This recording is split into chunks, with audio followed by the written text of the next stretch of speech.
नमस्कार। आज हमारे बीच डॉक्टर वीसी मेहता है, जो एक आई स्पेशलिस्ट है। पिछले 40 सालों से एक सीनियर मोस्ट आई स्पेशलिस्ट की तरह वो घाटकोपर में अपना फुल फ्लेज क्लिनिक चला रहे हैं, और उनका लड़का और लड़की वो दोनों भी एक बहुत ही बड़े ख्यातनाम आई स्पेशलिस्ट है। डॉक्टर साहब नमस्कार। आज हमारे साथ जुड़ने के लिए नमस्कार। आपका खूब खूब धन्यवाद। Thank you. हाँ, नमस्कार। नमस्कार सर। मैं सीधा पॉइंट पे आऊंगा कि आज ये कोविड-19 की जो बीमारी चल रही है, जो महामारी चल रही है, इसमें क्या ये महामारी आंखों से फैल सकती है? देखो, कोई भी वायरस इन्फेक्शन रहेगा, उसमें हल्का सा आंख का लाल होना ये बहुत मामूली बात है। अब ये कोविड जो वायरस है, वो आंख के द्वारा शरीर के अंदर प्रवेश करता है कि नहीं, इनके जवाब में मैं ये कहना चाहूंगा कि टेक्निकली ये हो सकता है, लेकिन प्रैक्टिकली ये बहुत नामुमकिन चीज है। ऐसे देखा जाए तो अभी दुनिया में जितने सारे कोविड के केसेस हो चुके हैं, कोरोना के केसेस हो चुके हैं, करीबन लाख के ऊपर हो गया है, उसमें से सिर्फ एक ही केस ऐसा आया है जिसकी शुरुआत कंजंक्टिवाइटिस या तो आंखों का लाल होने से हुई।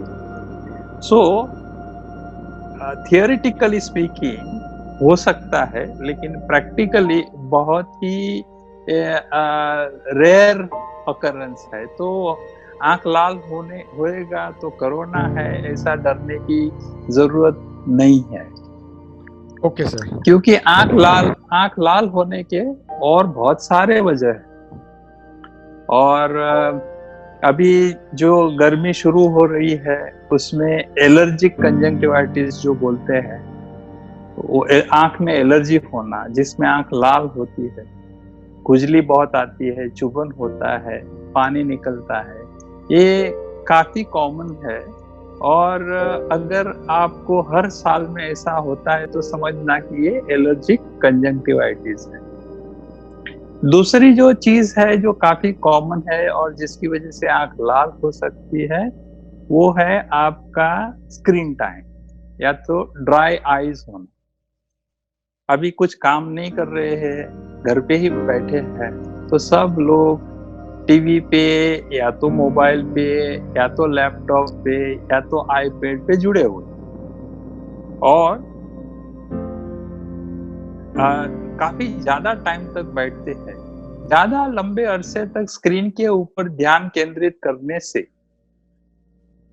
आंखें थोड़ी ड्राई हो जाती है, और उसकी वजह से थोड़ी आंख लाल भी होती है, थोड़ी चुभन आती है।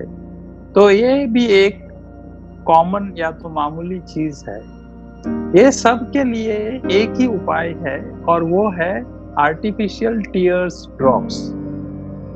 ये कोई भी दुकान में विदाउट प्रिस्क्रिप्शन आपको मिल जाएगा। आप उनको बताइए मुझे आंख में लुब्रिकेटिंग ड्रॉप्स डालना है। आमतौर पे 2-3 नाम मैं दूंगा। ऑप्टिव आई ड्रॉप्स है, जेंटिल आई ड्रॉप्स है, टीयर्स प्लस आई ड्रॉप्स है। ऐसे ड्रॉप्स का इस्तेमाल करने से ये काफी कंफर्टेबल महसूस करते हैं आंख में, और ज्यादा टाइम फिर टीवी या लैपटॉप देख सकते हैं। अच्छा, मेरा अगला क्वेश्चन एक्चुअली यही था आपको कि आजकल लॉकडाउन की वजह से हमारी ज्यादातर टाइम जो है वो सोशल मीडिया पे, TV, computers, laptops and mobile पे जाता है। तो उसकी वजह से देयर आर चांसेस कि आंखों को नुकसान हो सकता है। तो उससे नुकसान हो सकता है क्या, और हम बच कैसे सकते हैं? देखिए, जैसे कोई भी डिवाइस पे आप बहुत टाइम बैठते हो तो उसकी बैटरी डाउन हो जाती है, और आप जल्दी से फिर उसको रिचार्ज में लगा देते हैं। तो वैसे ही आंख भी एक अपना शरीर का एक डिवाइस है जो अपने को मदद करता है बाहरी दुनिया देखने के लिए। तो उसको भी रिचार्ज करना चाहिए। तो कैसे रिचार्ज करोगे? तो उसको थोड़ा आराम दो। कंटिन्यूअसली जब आप देखते हो तो 2-3 घंटे के बाद थोड़ा-सा एक आराम लो। आपकी नज़र वहाँ से हटा के और कहीं पे रखो, दूसरा काम करो।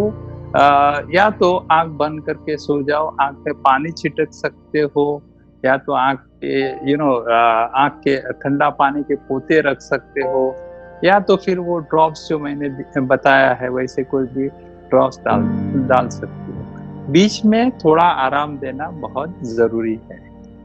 लगातार देखते रहने से आँख भी थक जाती है, आपका डिवाइस भी थक जाता है, तो दोनों को आराम चाहिए। ओके सर, अभी बचपन से आंखों की तंदुरुस्ती बढ़ाने के लिए फ्रॉम चाइल्डहुड सर आप क्या सुझाव करते हैं, क्या करना चाहिए जिससे आंखें तंदुरुस्त रहें ज्यादा से ज्यादा? देखो, आमतौर पे आइज को ऐसी कोई स्पेसिफिक जरूरत नहीं रहती है, लेकिन हाँ, आपकी फैमिली में सब लोग चश्मा पहनते रहेंगे, या तो आपकी फैमिली में कुछ ऐसी हिस्ट्री है कि बचपन से किसकी आंख तिरछी है, ऐसा कुछ है, ऐसी कुछ हिस्ट्री है, तो बच्चा जब 3 साल का होएगा, 3, साढ़े 3, 4 साल का, तब एक बार उनकी आंख चेक करा लेनी चाहिए।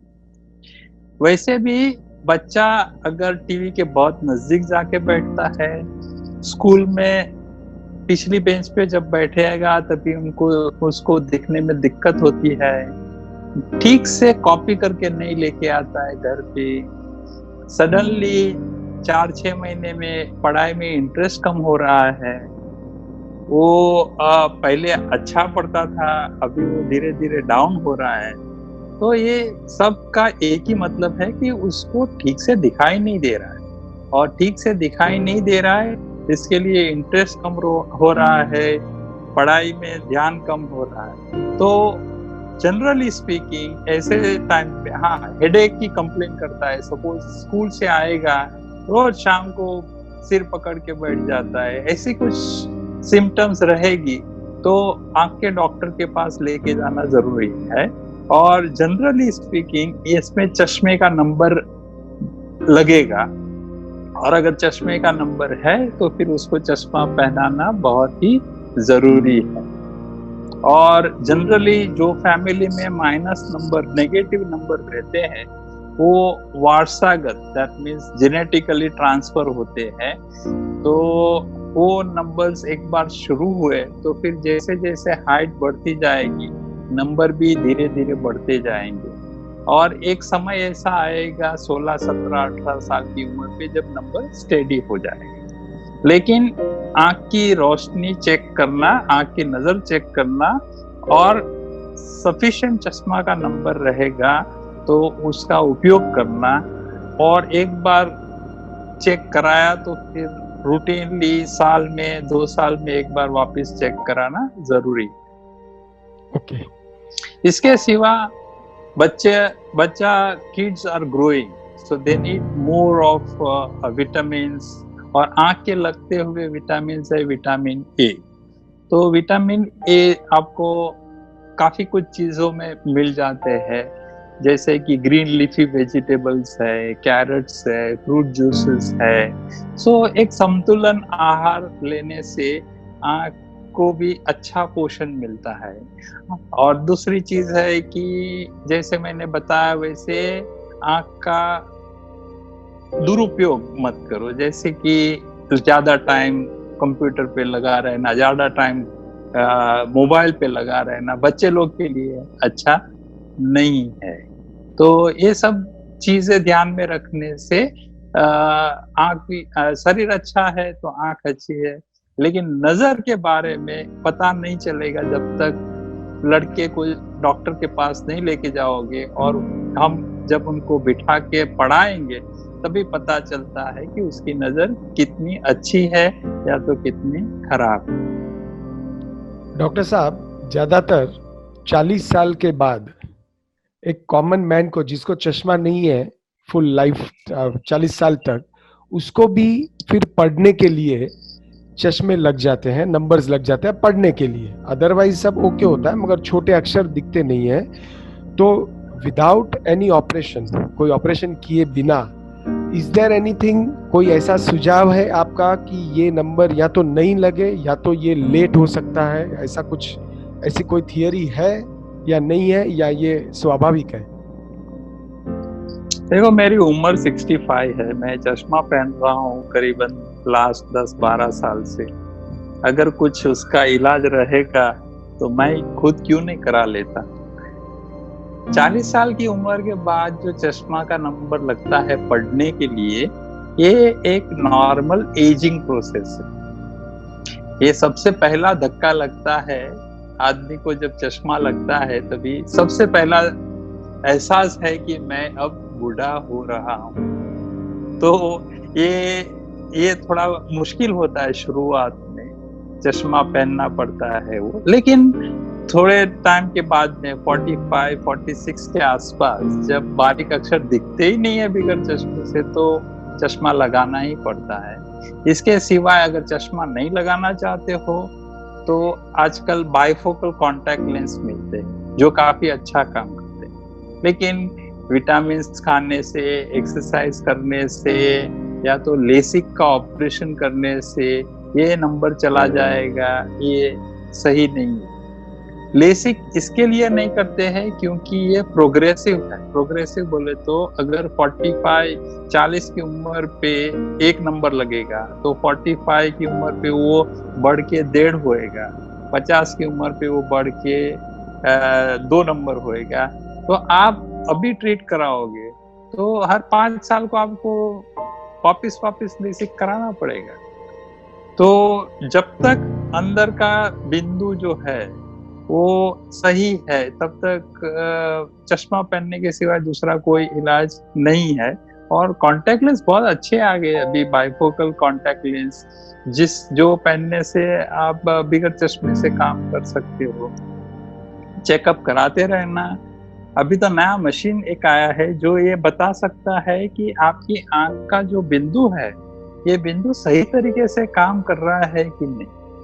और जब वो बहुत ठीक से काम नहीं कर पाता है तब आगे चल के वो मोती बिंदु कहा जाता है।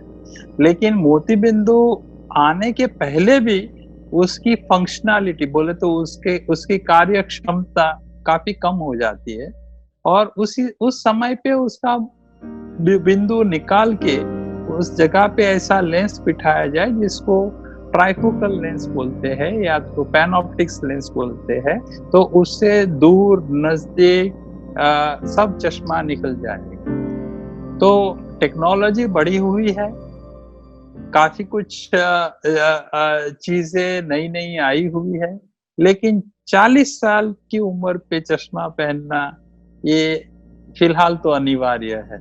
आगे चल के कुछ नया मिलेगा तो हम बताएंगे। आप क्या संदेशा हमारे दर्शकों और पूरे समाज को एज एन आई एक्सपर्ट देना चाहोगे? आंखों के बारे में लोगों को आप क्या सलाह, क्या मैसेज देना चाहोगे? आंखें बहुत कीमती है, नजर बहुत अमूल्य है, उसकी ठीक से